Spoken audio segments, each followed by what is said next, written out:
I went across the border. I live from California to Tijuana. There I met Margarita. Ay, ay, ay, ay. Aleo. Lolole. Lolole. Some beauty, she yellow to she bouncy. Lips are sweet as honey, and she skin so smooth and silky. Ay, mamma mia, caramba, Margarita. Margarita. Margarita. Stay with me forever. I will leave you never. True love going to conquer the language barrier. I Chihuahua Mamacita Margarita. Margarita. Margarita. I love Mexico, but I have to go. Too bad I know to say adios, mi amo.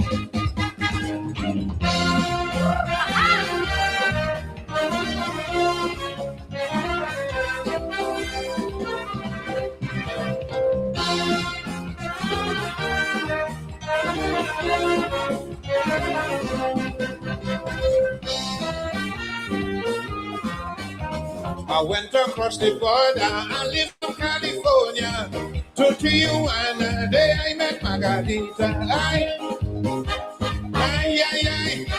Hello, hello. A true Mexican beauty. She long to she bouncy. Lips are sweet as honey, and her skin so smooth and silky. Ay, mamma mia, caramba, Margarita. Margarita. Margarita. Stay with me forever. I will leave you never. True love going to conquer the language barrier. I Chihuahua Mamacita Margarita. Margarita. Margarita. I love Mexico, but I have to go. Too bad I know to say adios, mi amor. Mi amor.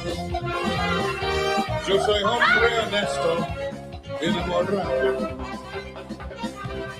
Hey, hey, yeah, yeah.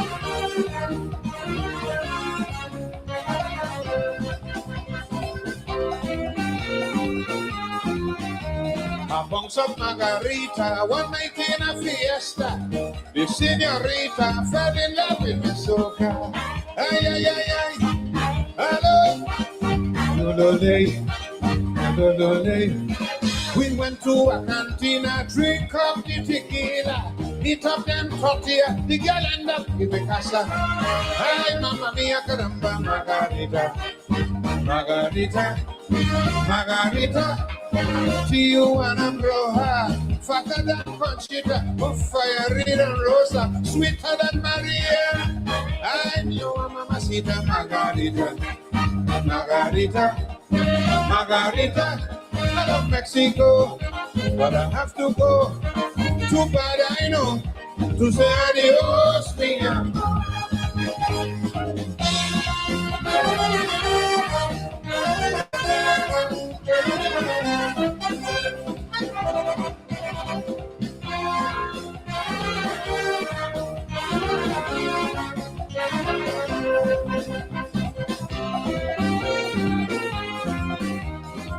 La la la la la la la la la la la la la la la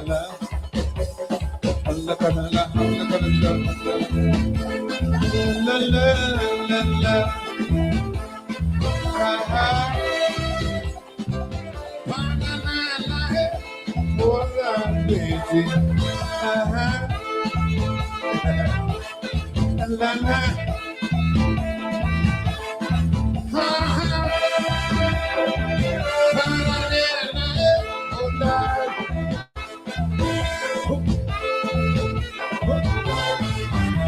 You are the genesis of my happiness. You're the one that I have always dreamed of. But everything I need, everything I want, how can I exist without your sweet love? When I see you in your sorry or you for me, I am captured by your innovative beauty. If it wasn't for your nanny and OG, I will marry you and take you in it. Marachi, my sweet love. Sexy Marachi, sexy Marachi. Sexy Marachil, alright. Do la hand, oh, do la hand. Hear this sweet music playing. I want to hold you, I want to rock you, I want to jump you, jump you, jump you, jump you. La la la la la la.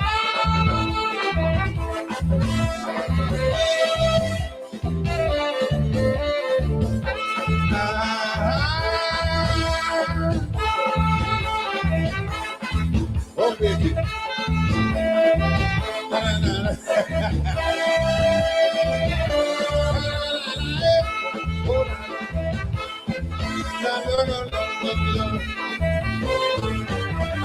I will tell you true, the way I feel for you, I'll do anything to make you happy.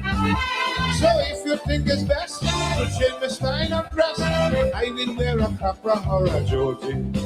I'll tell you a mother trooper down in Pinal. I'll give you all your sweet love and forever. To me, may something soon that it did I need. Anyone can see you are the queen of beauty. Marachil, Marachil. Oh, my sweet Marachil. Sexy Marachil, sexy Marachil, sexy Marachil, alright. Do the hill, do the hill. I want to hold you, I want to rock you, I want to jam you, jam you, jam you, jam you.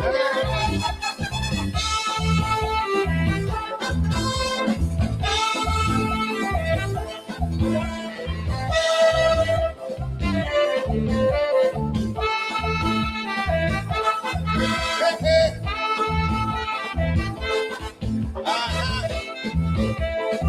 Shooby doody doody dee.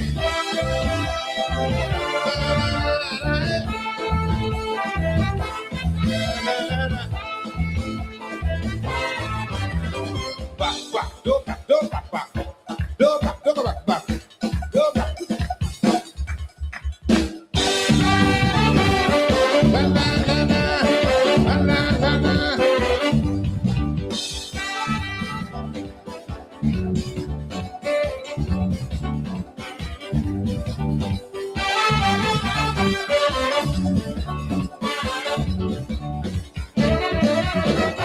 The fat was crowded and she was tight. While I was crowded, she high in flight.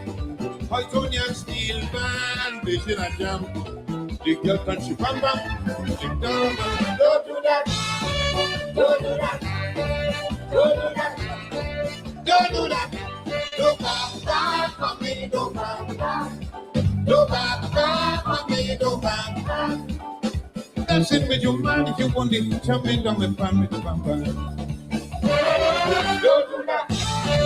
Don't do that. Don't do that. Don't do that. Don't back back for me. Don't back back. Don't back back for me. Don't back back. You look so pretty, really sexy. Boom boom look so healthy, jamming on the go but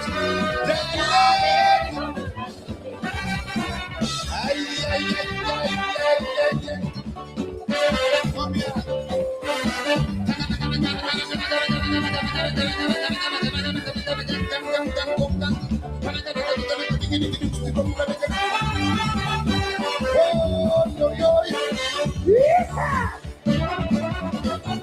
If she was serious, I wouldn't complain. But the mischievous, the city bread, deliberately blowing my mind. You know that I want she. Don't do that. Don't do that. Don't do that. Don't do that. Don't back back for me. Don't back back. Don't back back for me. Don't back back. Dancing with your man, you want it, jumping on me. Don't do that. Don't do that. Don't do that. Don't do that. Don't back back for me. Don't back back. Don't back back for me. Don't back back. You look so pretty, feeling sexy. You look so healthy, jamming on me. Don't do that.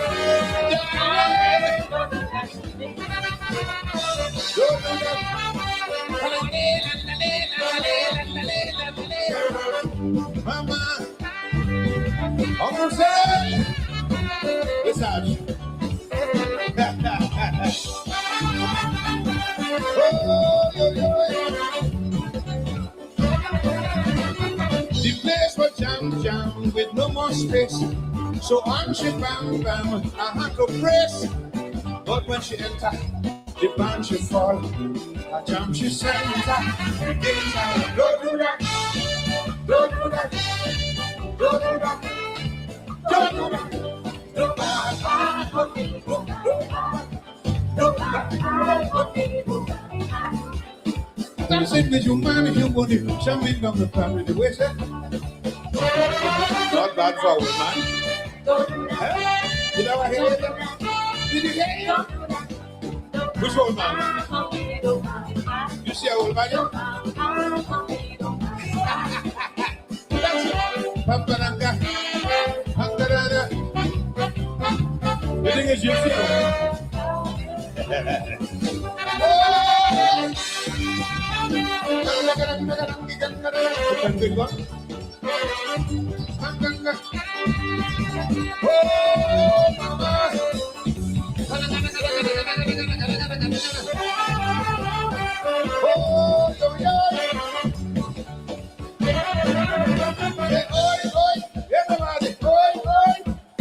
Are you ready?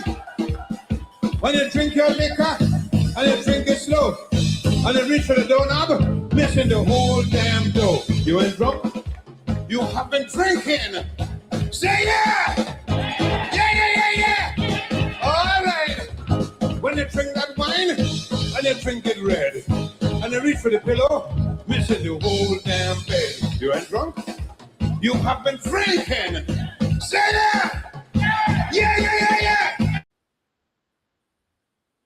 The Mighty Sparrow, Singer Francisco. It's Friday night, and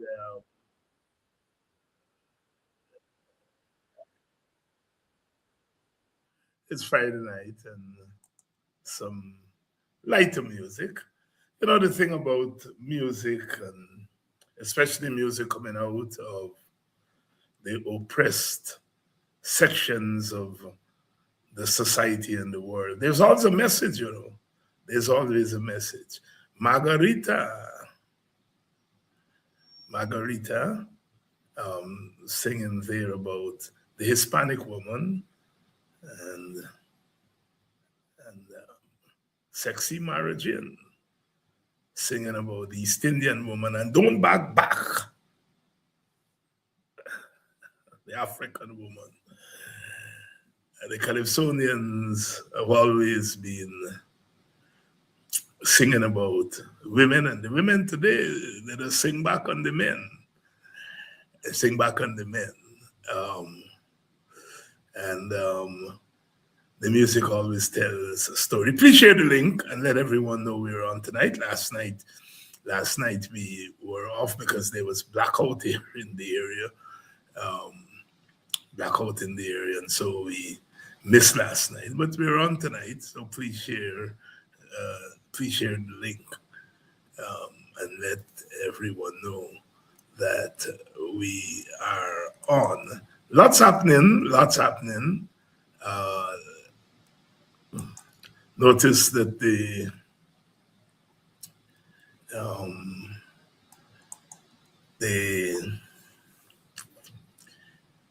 APNU and WIN are scheduled to meet as a result of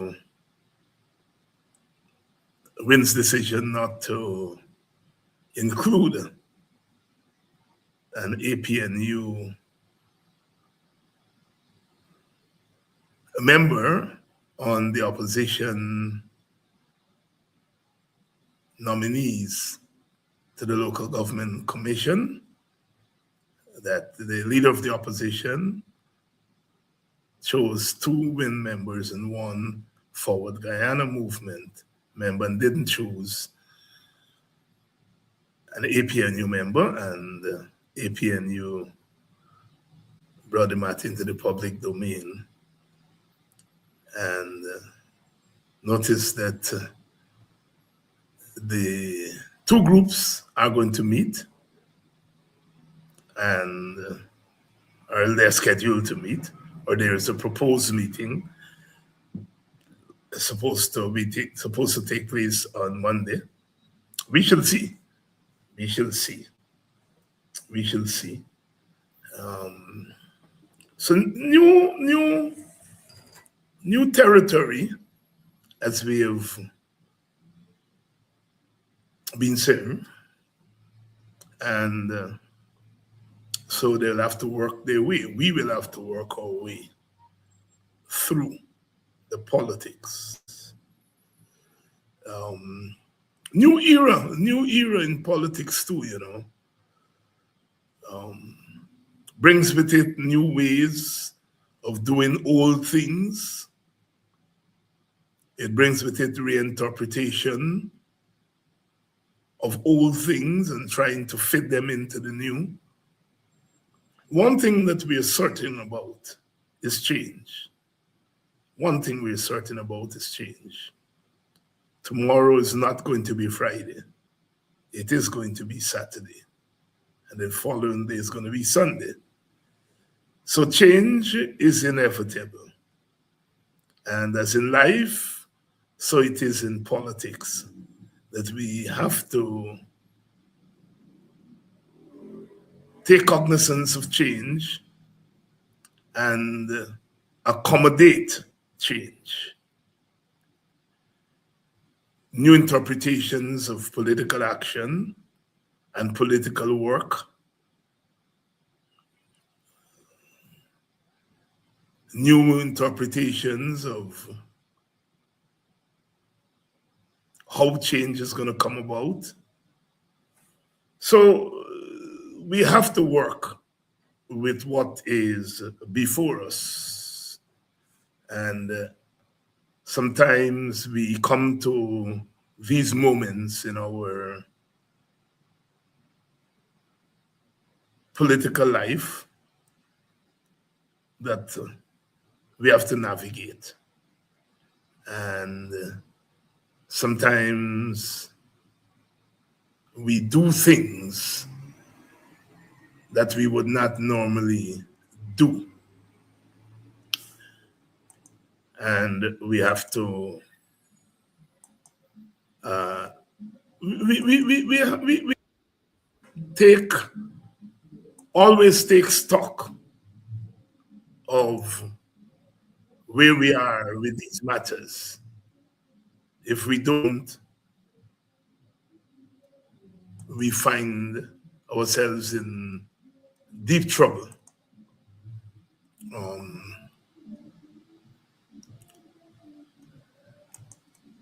Nobody knew one day before the elections of last year that on that day, 1 year later, we would still be grappling with the consequences of that election. But here we are, still grappling with it in all corners of the political landscape. Because political actions sometimes throw up outcomes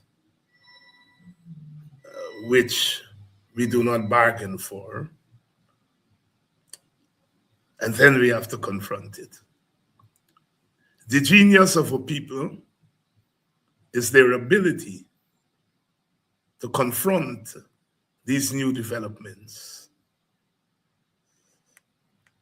We're learning that whenever we have new developments, there is collateral damage. There is collateral damage. In the process, we discover new things. In the process, some are put to pasture. This is all part of the political process. Good evening. Welcome to Politics 101 on a Friday night.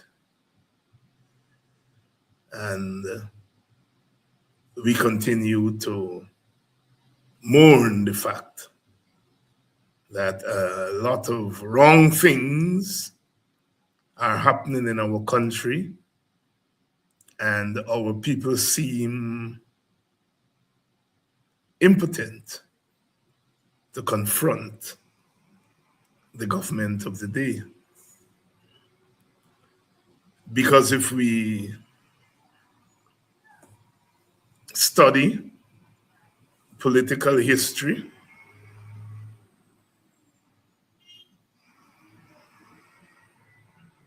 it is rare that things get to the extent that they've gotten in Guyana, and there is no coordinated mass response to these things.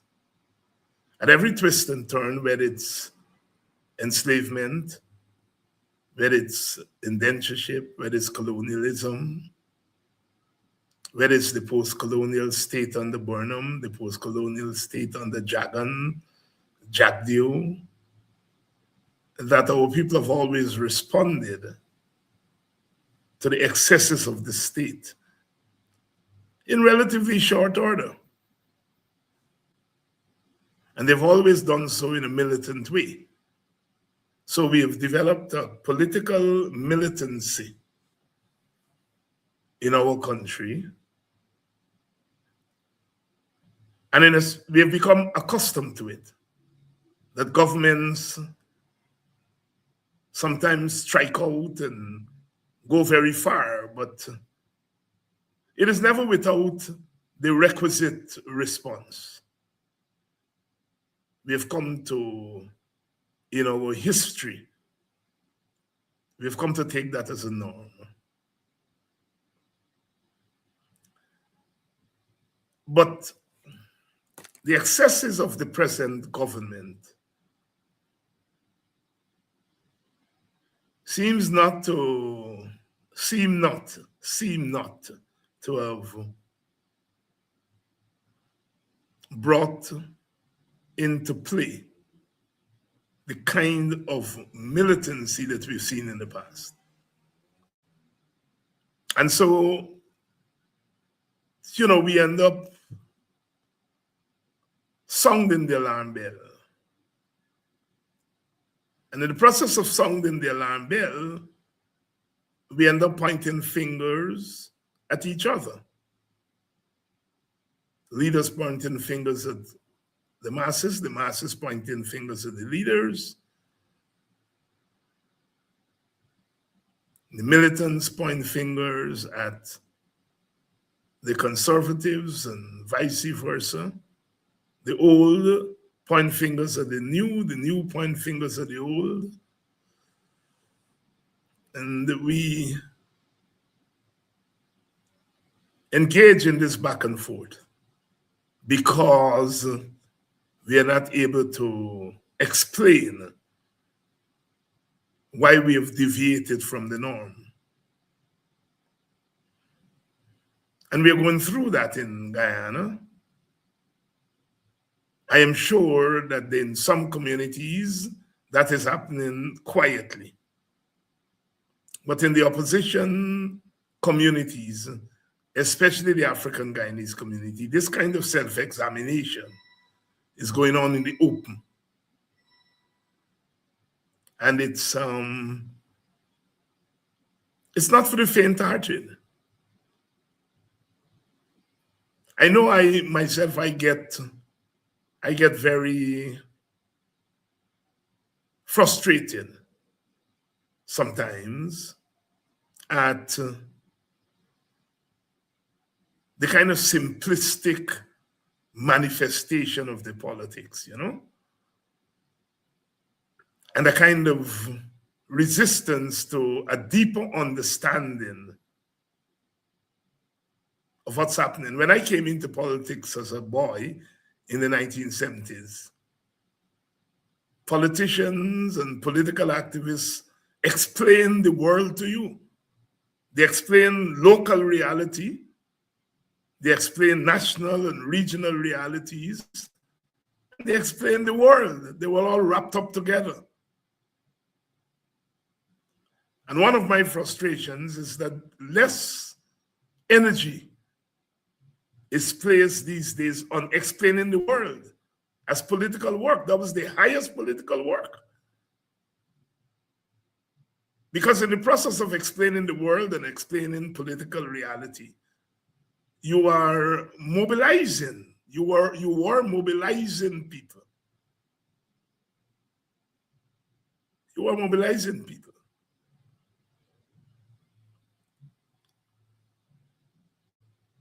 I think we are struggling today to find that kind of rhythm that is needed for the present. And government, by their very nature, do not help the opposition by making it easy for the opposition to confront them. They make it harder. There's Brother Frederick Douglass who said, power concedes nothing without a demand. It never did and it never will. And if the opposition is caught napping or they're caught trying to figure things out, the government takes advantage of appropriating more political space.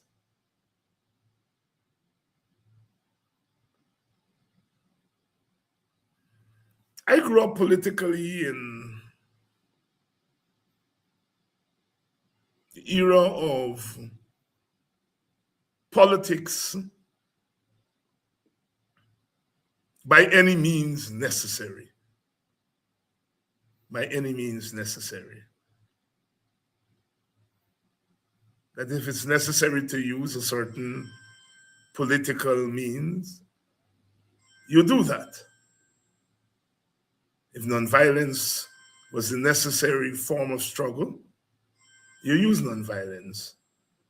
If a more militant form of struggle was necessitated, you use that.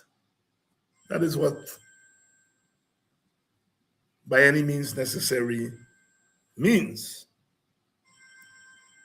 And so there was always something happening. C.L.R. James says, there's always something to be done.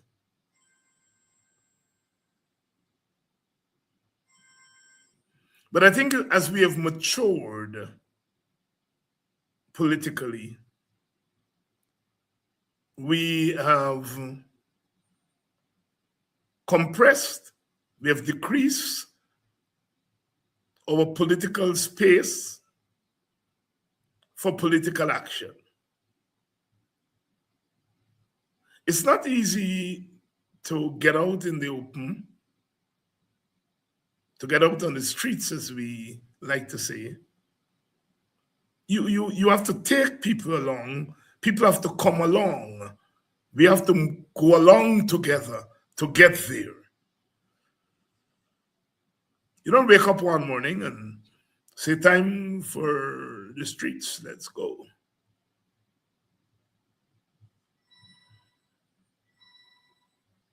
We work to get there, and sometimes when we get there, it surprises all of us.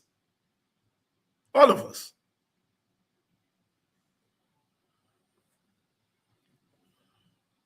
I think what we are struggling with today is how to get our people to get to that place where we all can stop fretting and fighting about who not doing what and who not doing what and so on. You know, the speed with which people are leaving parties or some parties, it challenges the notion that people get into politics for selfless reasons. Now, you have to go back and, first of all, decide what you're working with. Are human beings by their very nature selfish or selfless? Are human beings by their very nature selfish? But if you create the conditions for selflessness, they become selfless. They're those philosophical questions that one has to answer. And sometimes we try to answer questions about human beings without getting to the very nature of human beings.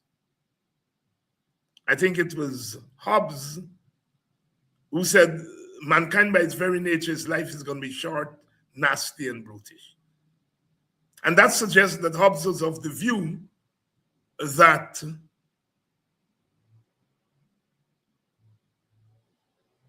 mankind by her very nature is selfish. And so left to herself or himself, the world would be a terrible place, to use the language of the young people here. And so they came up with the notion of the creation of the Levitian, the strong man or strong woman who's going to order things. They came up with all these contract theories where people enter into contract with the Levitian, that the Levitian has the wherewithal and the power to keep things in order. And if he or she, the Levitian, gets out of order, you remove them. All these contract theories and contract theories. So the truth of the matter, if we begin, that mankind is by his or her very nature a good being, but if left to himself, he will destroy himself.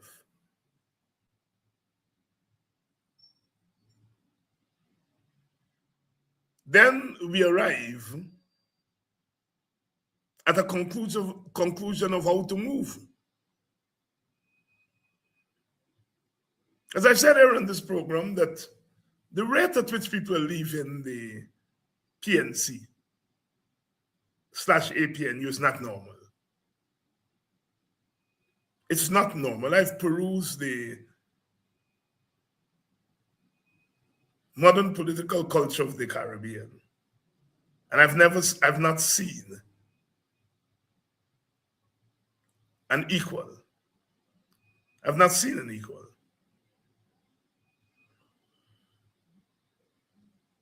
And so therefore, there ought not to be a simplistic explanation of this exodus of people. It's not large. It's not large. But it is enough to ignite perceptions among people. Why are people, every week you pick up the newspaper, somebody from the PNC, APNU is leaving, and they're going to APNU. They're going to PPP.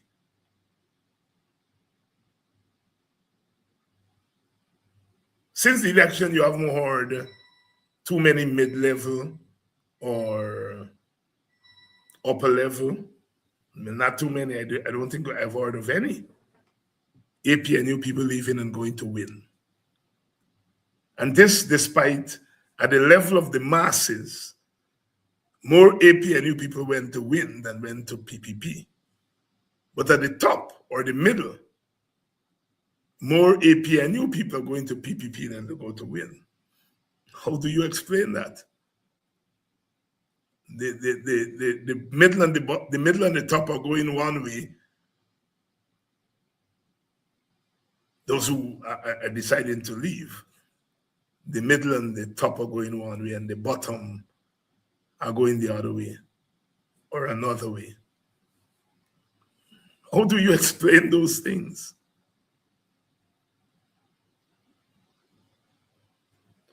I think those of us who have tried to come to conclusion as to this exodus at the election to win, we are trying too hard to explain it definitively. It has to be explained as we go along. Can't explain it definitively. When there are exceptions to the rule, or there is an exception to the rule, it is really very difficult to explain it in real time. And I think some of us have been trying to explain that in real time. Now, it has happened before. UF people have left and went over to PNC, PPP people to PNC, PNC people to WPA, PPP people to WPA, PNC people to AFC, AFC people, and PPP people to AFC. We have had those things along the way. What is new is the magnitude of this one. So it is not the electoral action that is new. It is the magnitude of the electoral action.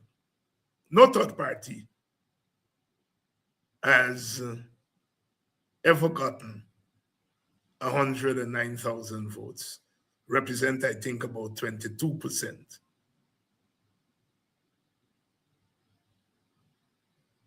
Or 22 to 25% of the electorate, or certainly those who voted. That has never happened before. What also has never happened before in our Caribbean is that our political system has not accommodated more than two parties with similar strength for too long. Not in Guyana. Third parties have come along, United Force, WPA, I'm talking about the major ones, AFC, and now we see WIN. But WIN is new, so AFC, WPA, United Force, there have been others. And they haven't been able to maintain a three-way system for too long. They haven't been able to do that. After a couple of cycles, they're gone. UF was gone by the 1968 election, and after that, the UF went its merry way. The WPA really was not electoral. They were more of a radical street party, revolutionary party. And so they lasted a good decade and a half. And then once you came to elections, they were gone. The AFC came in 2006. It made an impression in that year. And then in 2011 and 2015, by 2020, it's gone. So what that is saying is that the political system in Guyana and the Caribbean has not shown a capacity to have three parties. In Dominica, you had the Labour Party,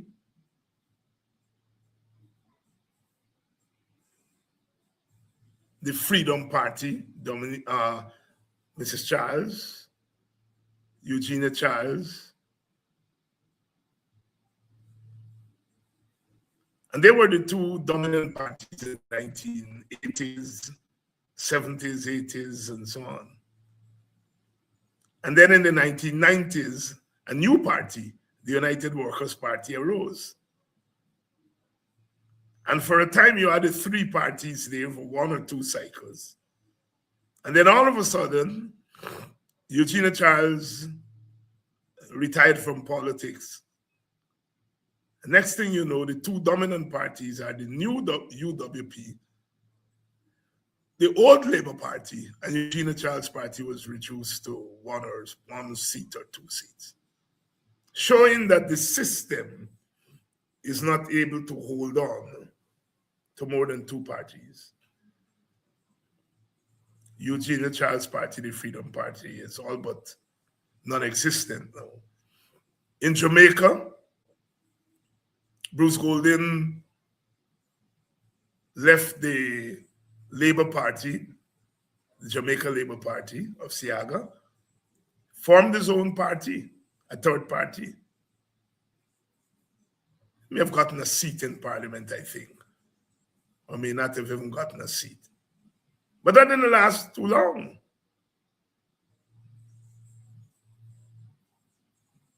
Bruce Golding was back in the Labour Party and became Prime Minister under the Labour Party. In Barbados, Sir Richie Haynes took his seat. He and three colleagues, they took their 4 seats and they left the DLP, Democratic Labour Party, Barrow's party. They left and they formed their own party. I think they called it the NDP, the National Democratic Party. And they became a third party in Parliament. Again, that didn't last too long. They went to election and a couple of times and they didn't win seats and they were gone. Barbados back to the BLP and the DLP. In Trinidad, Ramesh Dukaram formed the COP, the Congress of the People.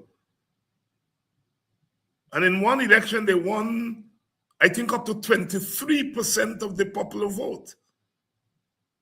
Mohammed won 22, COP won 23. But given the Trinidad system of first past the post, they didn't get a seat. But they won 23% of the vote, more than win. And they stayed around for a little while. They went into a coalition with the UNC. They were, in the first place, they were a breakaway party from the UNC. But then after a little while, they're gone. Today, the COP, I don't think they hardly exist in Trinidad. And there are other examples I can give of what happened around the Caribbean. The political system doesn't hold more than two parties, electoral parties at the same time. Meaning it doesn't hold 3 parties of relative strength. It doesn't. They're always, there's some places there are 20 parties. But we're talking about parties with electoral strength. So what we have now is one party with 36 seats, one with 16, one with 12, and then we have one party. So the 16, the 12, and the 26 can be considered big parties by our count.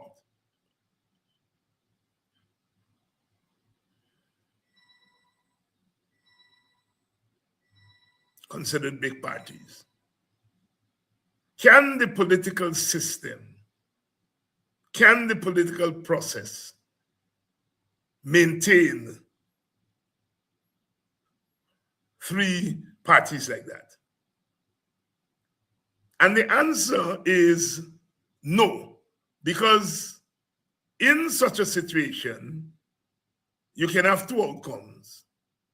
One party winning, or neither of the 3 parties getting 50%. At the last election, a lot of people gambled that they could hold the PPP down to a minority government. That didn't happen.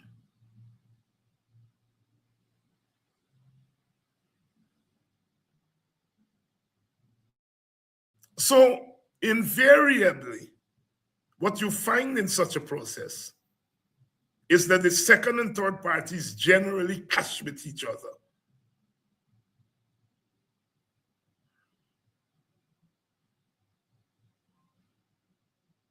They usually clash with each other. In Trinidad and Tobago, under Eric Williams, you always had the PNM, which was very strong. And then you had 2 or 3 other opposition parties. But none of them strong enough on their own to dislodge the PNM. And so what they did in time for the 1986 election is they formed this coalition.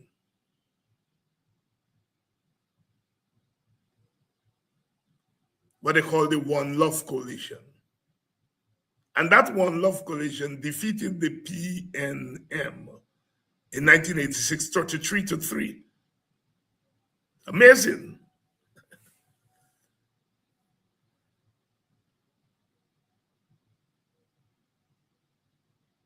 But then the One Love Party didn't work together well, and the PNM was back to power in 91 with Patrick Manning at the helm.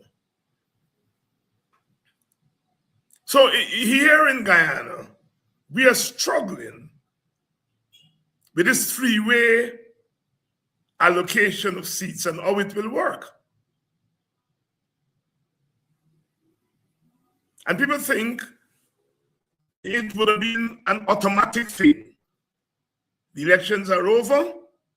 Win got 16 seats. The APNU got 12 seats. The news is not the number of seats which they have, because 12 and 16 in electoral terms, they're almost what you call cush.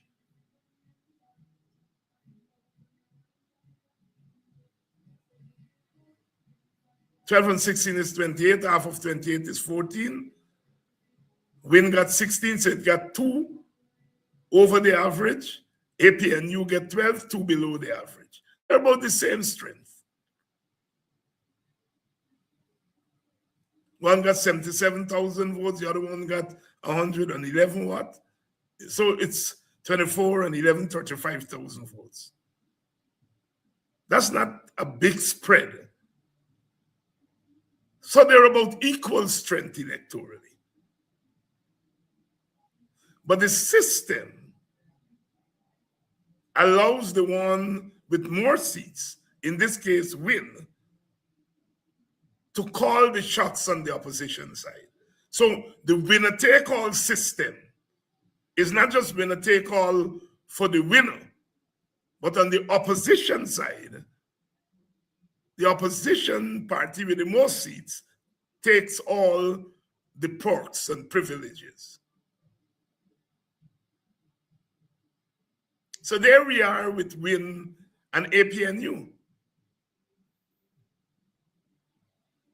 Win gets to choose because Win wins the opposition leader position and gets to choose, gets to decide who represents the general opposition. We can argue and say it's not the best system, but it is the system. And Win is utilizing the strengths or the privileges, that come with that system. And why not? Why not? Parties are competing against each other. That's the first line of business. Whether you're opposition parties or not, parties are competing against each other. That's their first line of business. And if you are Win and you get the position of opposition leader, which gives you the edge over your competitors on the opposition side, why not use it? There's nothing in the law that prevents you from using it. There's nothing in the law that prevents Win from taking all 3 seats on the local government commission, from taking all the seats in the Public Service Commission. There's nothing stopping Win from doing that. Win is not violating the law. We have to get that straight.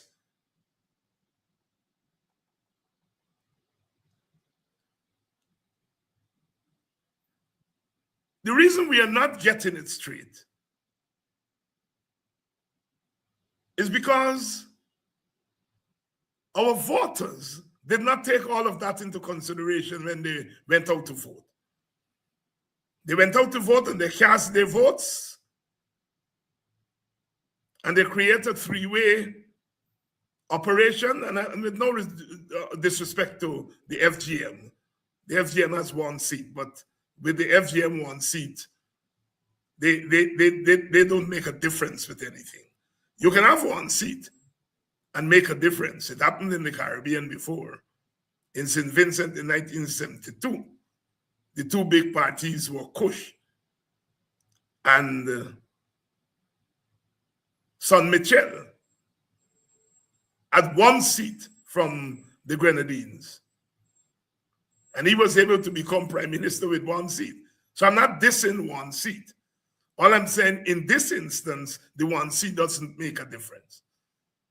So if I don't mention FGM, it's not to disrespect them. So Win has the authority, some will argue the power, by virtue of the rules of the system. The rules of the system. 1 second.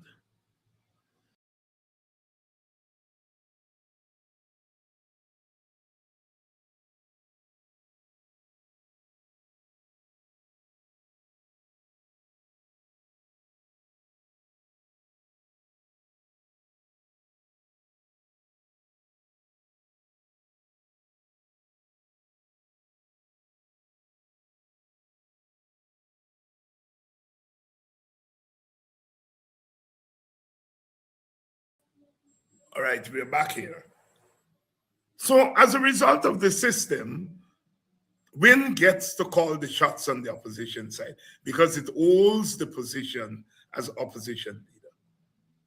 So nobody should be quarreling with Win at that level. In the final analysis, those who voted for Win, those who voted for APNU, those who voted for FGM, they voted for 1 thing in common. And that was to replace the PPP. That is why, after they finish voting and they vote 2-way, they expect their leaders to come together.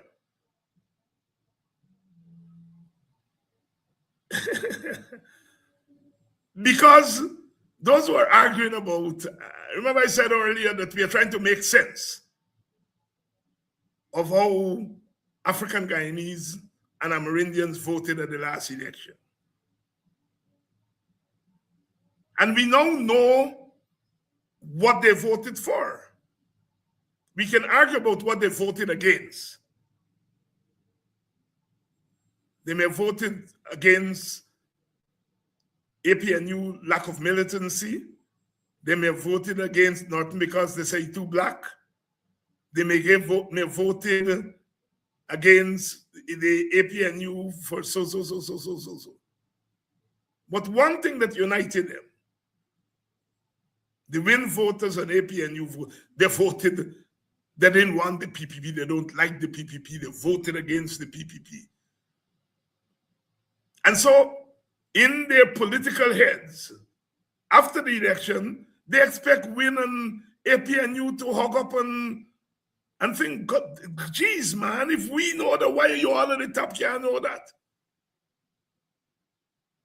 Because remember, They were banking on a Nigel Hughes and Aubrey Norton coalition. It didn't happen. And so some of them may have voted for Win out of frustration with that. So once the voting was finished, they expect Win and APNU to come together. Although Mr. Mohammed said very clearly he was not going to collate with either PPP or PNC. He was very clear. But you know, in the political season, people hear what they want to hear and see what they want to see. And they may have brushed that aside. So now the elections are over. And what you have is a clash between what the people wanted, and that is they wanted an anti-PPP story. And they split up the thing in two, but what they wanted is an anti-PPP story. But the leaders at the top, Mr. Mohammed, said very clearly, he's not for that. And once he said he's not for that, APNU will look stupid if they go running and say, we for that. Then what is going to happen is that Win may say, I changed my mind. I want to collate, but collate on my terms. And I think we see some of that. We see Win saying, we reserve the right to take all. But in instances where we don't take all, if we collate on our terms. And once that is set up, it's very difficult to get any genuine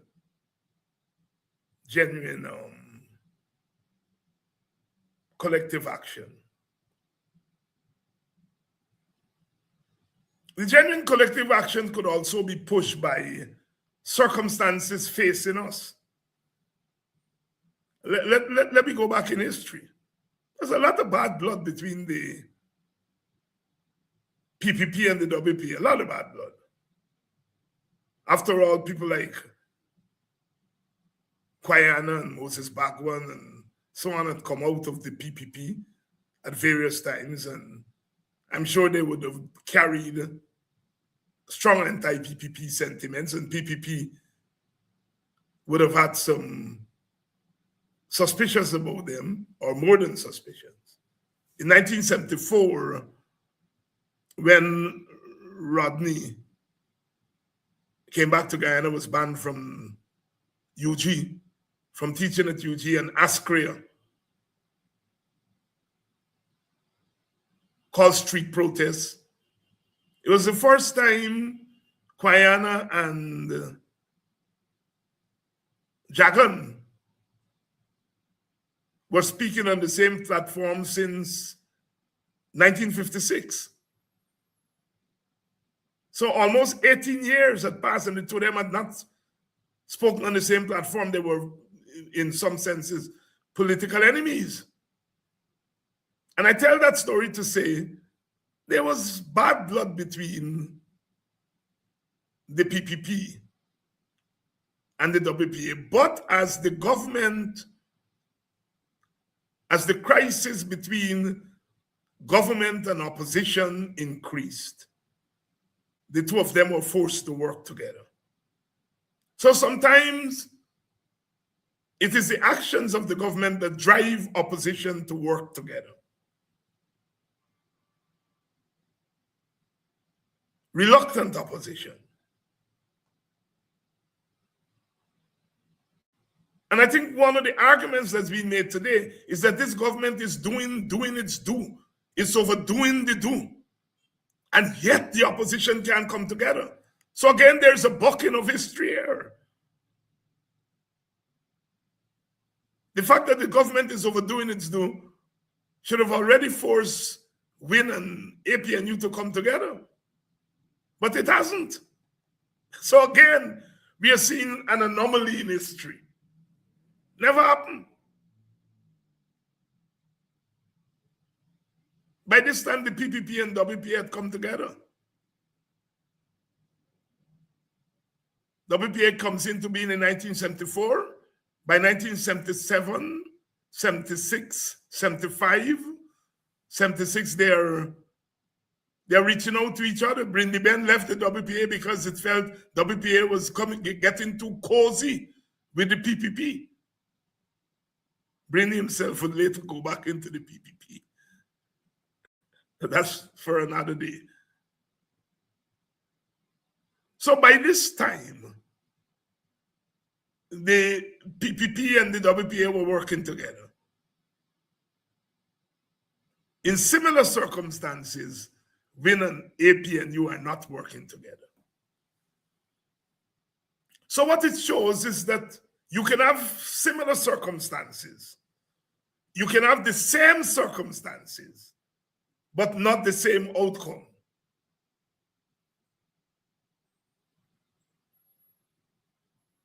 Everything objectively points to a WIN APNU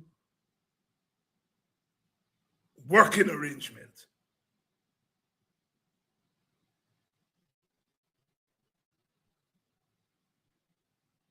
But the dynamics that drove us here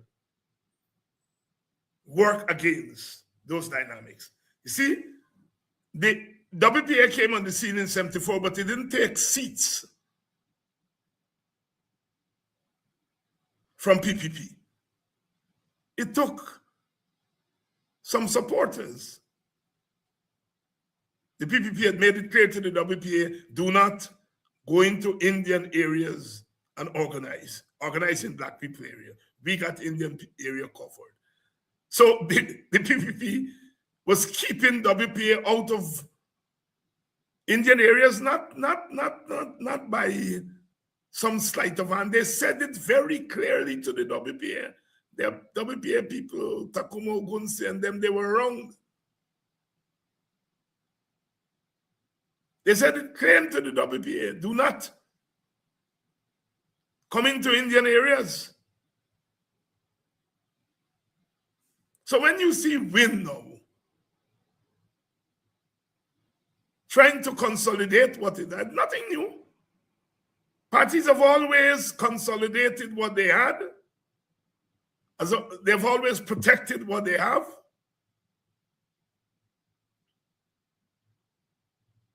WPA didn't tell Jagan not to go into African areas. In fact, they carried Jagan into the African areas.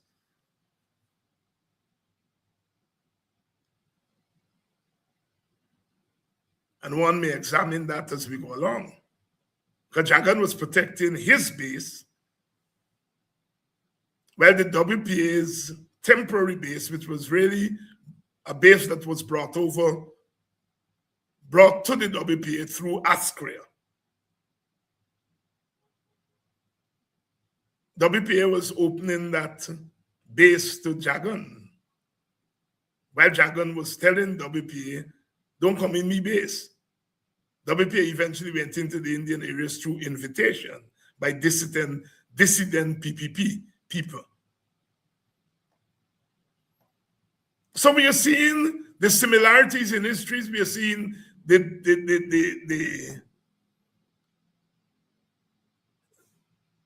differences. How do we move on? I think this meeting that is coming up between WIN and the APNU, is going to be a critical meeting. Because they're not only going to discuss, so far as I see in the media, they're not only going to be discussing the recent action by WIN where it excluded the APNU from the local government commission. They said they're going to discuss other matters, other thorny issues. And there are lots of other issues they have to discuss.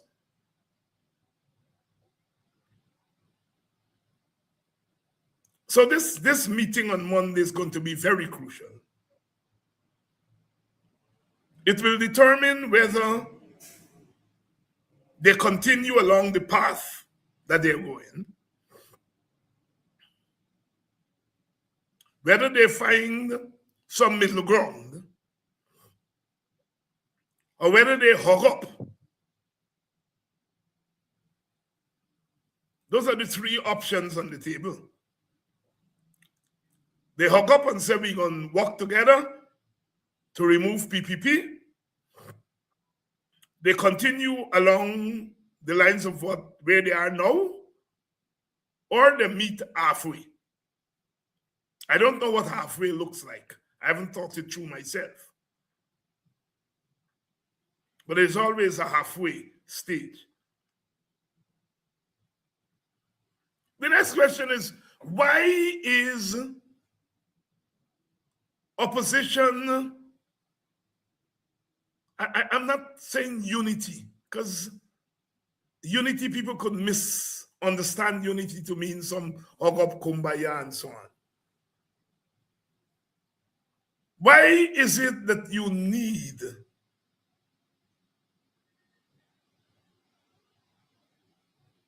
the two opposition parties, major opposition parties and other parties, to have some common platform? Well, in a winner-take-all system, you are dealing with a government that is a runaway train. It's a government that has maneuvered its way into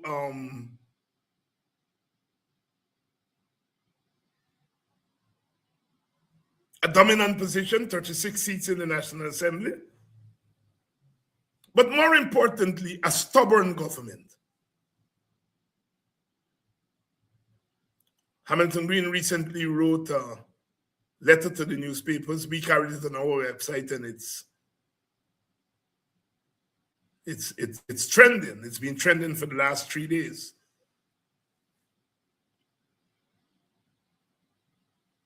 It's not that the PPP, has a lot of seats and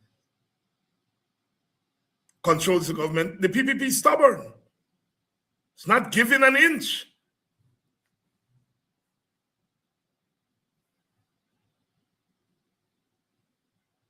It's not giving an inch.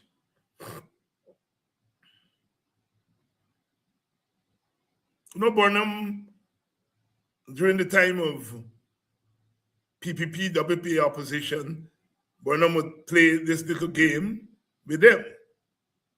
He would tell Jagan, look, the WPA is the worst possible alternative.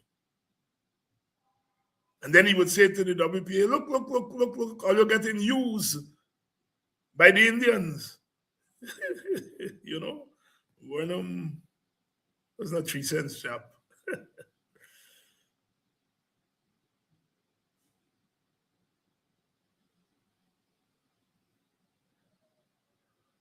But he will cut some slack, to the PPP.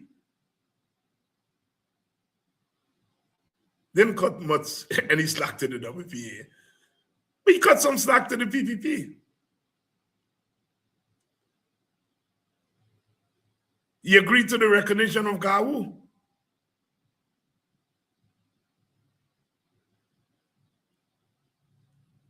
The PPPRs had a couple seats. But this government, this present government, is stubborn. It's not giving 1 inch to the opposition. 1 inch. So it's taking advantage of opposition, lack of opposition solidarity, but it's also seeking to widen the gap between PPP and APNU and Mohammed. It is using the extradition thing against Mohammed.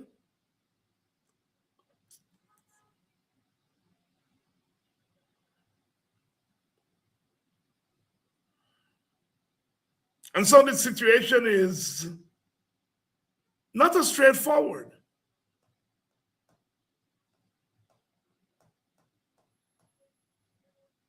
The PPP knows that although APNU and WIN and FGM don't have the numbers, they have 29. And you're moving away from a situation where the opposition had 31 to 34 for the PPP. Some may say 33 to 32. That was the result after 2015, result after 2020. And so you're moving out to 36 to 29. That's big, considering our situation. It's big.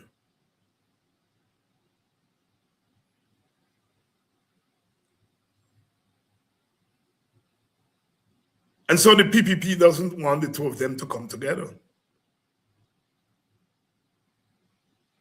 The PPP is taking every advantage because they're sensible enough to know that, look, this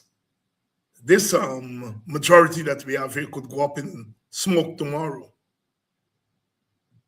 There could be mass protests and the government could be forced to the table. They could either be forced out of office or they could be forced to the table as they were in 1998 under the Hart-Munston Accord. So the PPP is not foolish. They're not giving anything to the opposition. They're trying to keep them apart. They're rolling out a PNC/APNU dissident crossover every week, every other week, weakening the APNU in the eyes of its own supporters or its natural constituency. It is holding the legal thing over Mohammed's head, creating doubts as to whether Mohammed is fighting for himself or he's fighting for his supporters. So the PPP is exploiting the situation.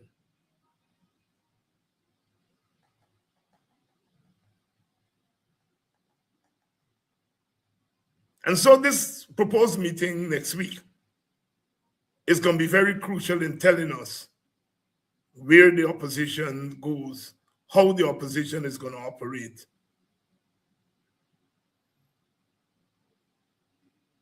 As we go forward.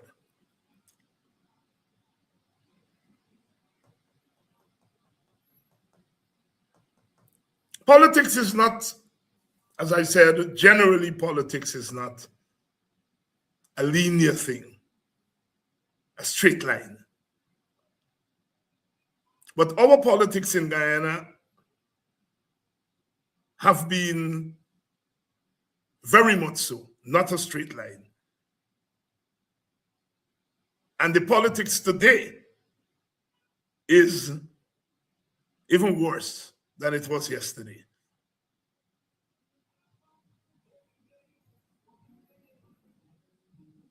So very delicate. And part of our frustration is that people are offering simplistic answers to these problems.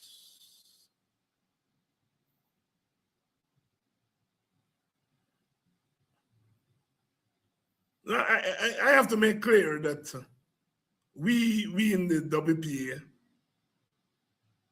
we think we are far past the stage of band-aids.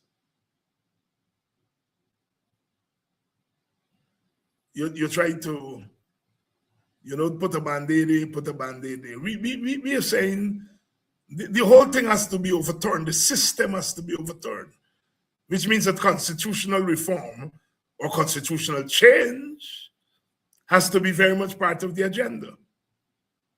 And to solve our problem within the framework that we have is not going to lead to any solution. The PPP has captured the system. It has captured the legal system. It has captured the electoral system. It has total control of the legislative system. And of course, it controls the executive, and it has fused the executive with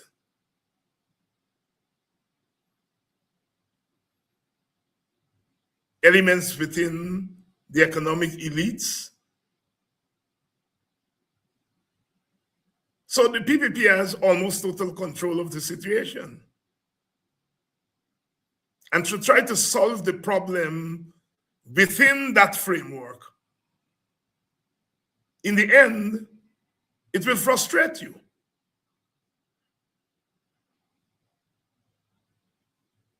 And so that our view is that you have to walk on multiple feet.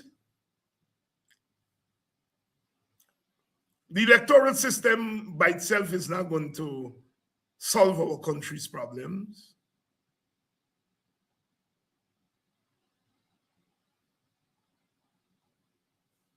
If we go to extra militant approach, we run the risk of igniting ethnic violence and so forth. And we've seen from what happened in 1964, those things don't heal overnight. But that should not deter us from using militant politics when it becomes necessary. So our argument is that you do not take anything off the table. And the more options you have on the table, the more likely you are going to have a sensible solution. So people would like to box us in peaceful and violence. And I don't use that term of peaceful protest. I think protest is protest. And I don't think protest and peace go hand in hand. Peter Tosh said, you know, everyone is crying out for peace, but nobody's crying out for justice. So if we make peace the end, you will get peace, but you may not get justice. And so the end has to be justice. Protest has to lead to justice. Whether that protest is peaceful or not peaceful is determined by a lot of factors. Very important, it's determined by the government reaction to the protest. But the minute you put peaceful next to protest, you already signal to the opposition, to the government, you're joking. Because you're more concerned about how you look than about what you ought to be doing.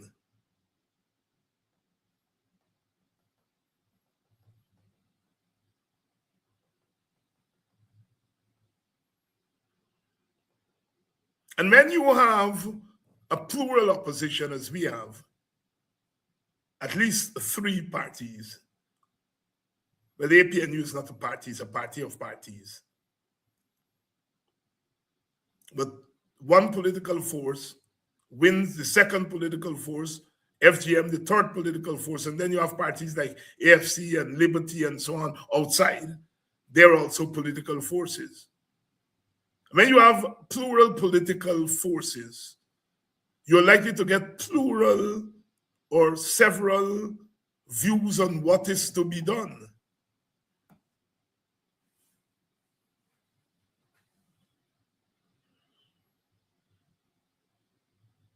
So perhaps for WIN and APNU,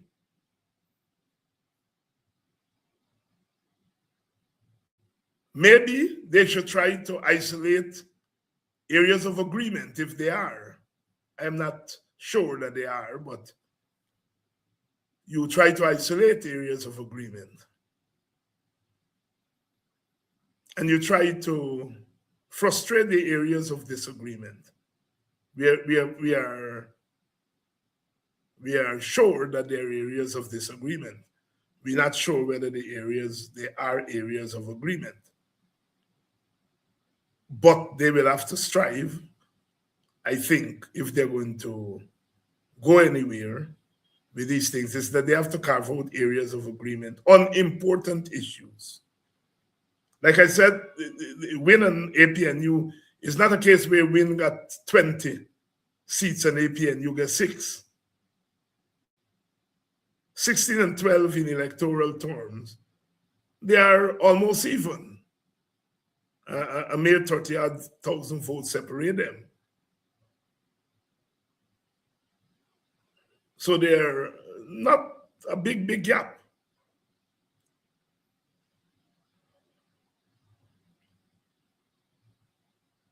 And so that has to be taken into consideration when they're talking about joint action.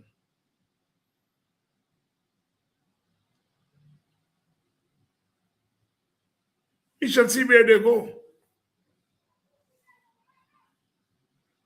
Somebody pointed out to me the other day that yesterday or sometime they sent something to me with Dagi, cussing out Mohammed and so forth, as evidence that things are beginning to fall apart in the Win. I don't know if that is necessarily true.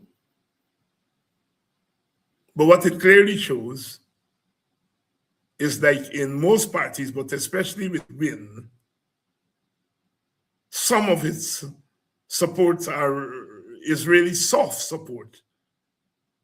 It was more about personal loyalty to Mohammed than actual hard support. And that happens to a lot of new parties. So I'm not surprised that Dagi would be cussing out the Win and so on. It also points to the motivation. Was the motivation really political or was it otherwise? That's Win's business for them to work out.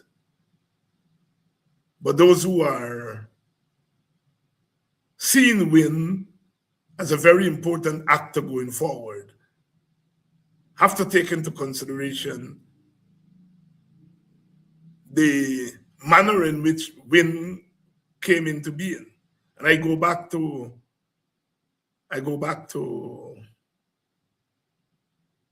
Clive Thomas's exhortation to us when we first talked about vote buying. And that is that once people begin to sell their votes, it's going to be difficult to stop it.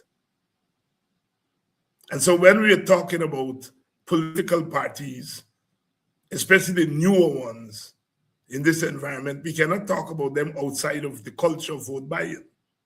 I hear with my own ears some young black people, especially the males, who are saying, the man get plenty money, the man's the right man for Guyana. Because money gonna run under the man. Because the man ain't gonna thief.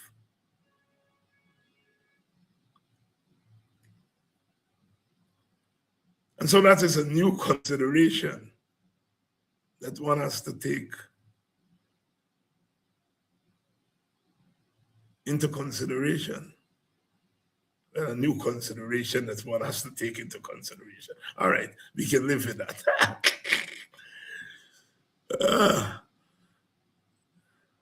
So we shall wait and see what happens in the next couple of days on the opposition side. One has to give Mohammed some credit for at least saying, all right, I hear you all, APNU, and I'm willing to put back this local government thing on the table. But I want other things to be put on the table. You have to commend him for that.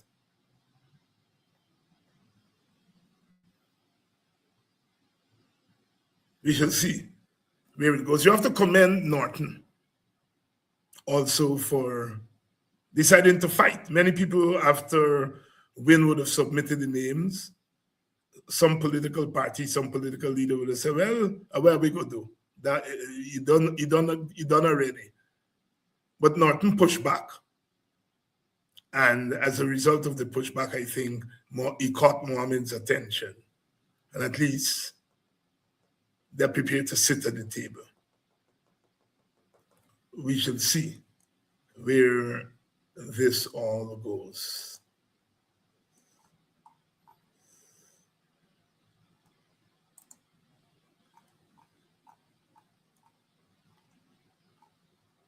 Well, enjoy the weekend. And we'll be back here on Monday, bright and early.